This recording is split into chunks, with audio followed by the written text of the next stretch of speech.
Hey, thanks for watching 4-Color Commentary. I'm Mark Allen, and today I'm doing another Atlas Seaboard retrospective with the first issue of a 2-issue magazine series, Thrilling Adventure Stories.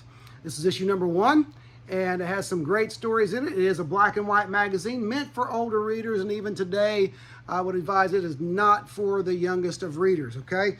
Primarily because of some subject matter and some violent imagery in one of the stories. But the first story is the example of the subject matter. You have a story by John Albano and art by Ernie Colon, C-O-L-O-N, however that's pronounced, Tiger Man and the Flesh Pedlers. And as you can imagine, the flesh peddlers being those who, in this case, trick young women into, or drug young women into the world of prostitution. Okay, so it is a good street level crime story with clearly delineated antagonists and protagonists. I like stories where you know the good guys and the bad guys. Now there's stories where, you know, there are anti-heroes. I like anti-heroes in some cases, but I also like stories where they're, you know, that are black and white.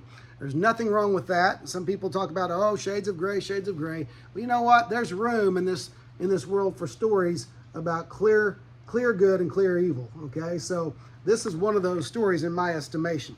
But anyway, good stuff, and entertaining, especially when compared to some of the comic book stories of today. The second story is also by John Albano with art by Leo Summers. This is called The Sting of Death. I was not familiar with the artwork of Leo Summers, but I have to say I really enjoyed it. I enjoyed the story, but I enjoyed his art style. It fits really well in the black and white, you know, genre, and the, you know, in that black and white story. It is about a group of people who are the sole survivors of an airline crash, and they happen to crash on a deserted island where they have to contend with a cannibalistic tribe, and that's where some of the violent imagery comes in. What you have here is you have not the prettiest picture of humanity, because it is a survival situation, and you have some lying, some cheating going on.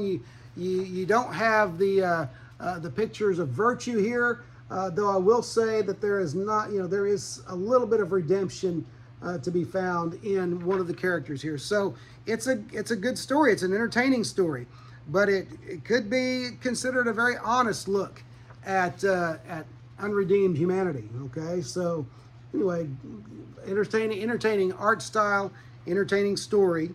Okay, but the third story is a story with story and art by Jack Sparling, Gabe Levy helping on the art, or helping on the story, on the writing. It's called Cromag The Killer.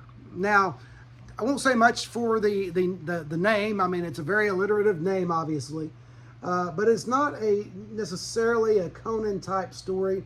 This is more about a prehistoric family who's just trying to survive the climactic upheavals and the predations of the prehistoric animals that ruled the earth at the time.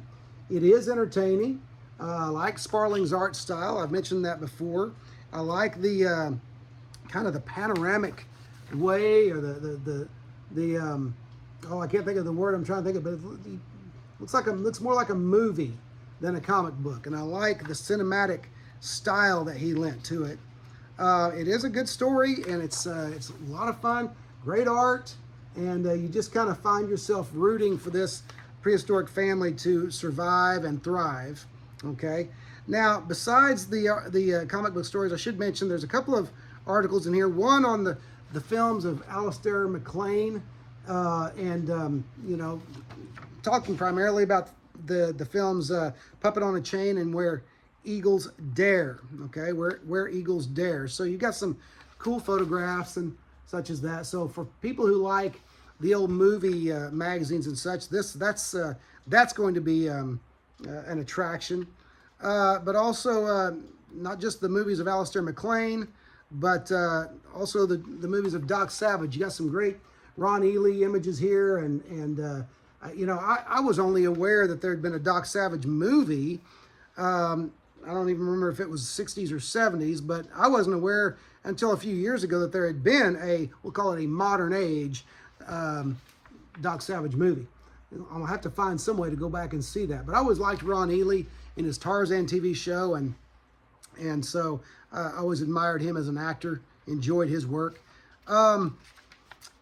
The fourth comic book story.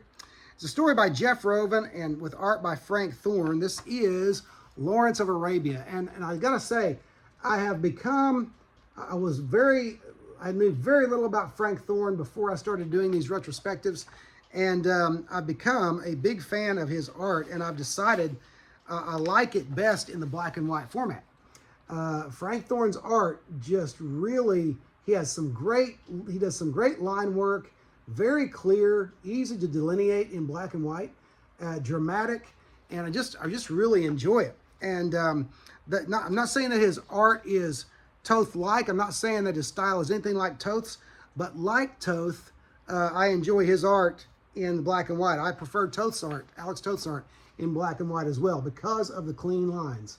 And so I really love how much action you've got going on in that Lawrence of Arabia story, and it's not hard to tell what's going on. So great stuff there. And then the final, I wanted to mention this. It's a 2-page ad here, even though it's not the two images are not connected. But I want to show you an ad that you've seen, a house ad that ran, I think, in just about all of the Atlas comics, or if not most of them. And it's this ad right here. Only here it's in black and white. It's got some of the stories there. Got some of the characters, I should say, there, the Atlas characters.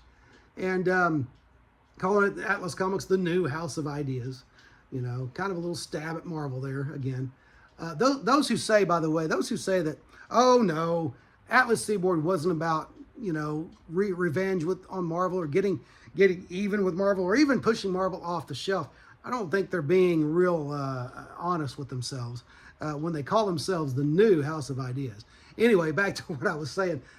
You know, you've got this ad, but then you've got this other image that I haven't seen in any other comics, and I'm wondering if it just ran in the magazines. And it's not connected, as I said, necessarily, but you've got several other of the Atlas Seaboard characters there on that second page. So that was kind of cool. Again, image by Ernie Colon. And so anyway, that was kind of a neat ad. And then the last story is a story, I only have to say, story and art by, 2 words, Russ Heath. This is a great World War II era story called Escape from 9x1. And it's just again, classic Russ Heath art. I think Russ Heath may be at his best. Again, maybe it's the black and white, but just some really great shading and texturing in there. Russ Heath's art always kind of reminded me, I don't know, just some, when I think of classic comic book artists, he's one of the ones I think of. And I've always kind of wondered if he influenced John and Marie Severin any, but who knows. But anyway, so Russ Heath's art throughout this book. It's not the longest story, unfortunately, but it is a great story. It's a story about escaping from a gulag, from a German gulag, and it does have some for what a short story it is, there's some great characterization and some imaginative writing. And so anyway, great stuff there, Escape from 9x1. That's Thrilling Adventure Stories, issue number 1, and it's a lot of fun. It's a lot of fun. Now, I haven't checked lately on eBay for what this is going for, but you know, you can, if you really want a copy, you can get a copy. It's not going to, again, it's not one of those stories it's not one of those books that's going to break the bank. But anyway, it's a Thrilling Adventure Stories. As soon as I can, I'll come up, I'll do a review on the on issue number 2 of this series with that great Neil Adams cover. But I will say this, after that one, it's going to slow down a bit on my retrospective, my Atlas Seaboard retrospective, because I've just about run out of the titles that I have the complete series on. I'm going to have to acquire some more, but I will, in time, finish this run of at least of the comic books. I won't do all the magazine series, not interested at all in the Devilina stuff or anything like that, but I'll do the rest of the comic series as soon as I get them in. But anyway, that's another Atlas Seaboard retrospective. Hope you enjoyed it, and I appreciate you watching. Thanks for watching Full Color Commentary, and we'll see you next video.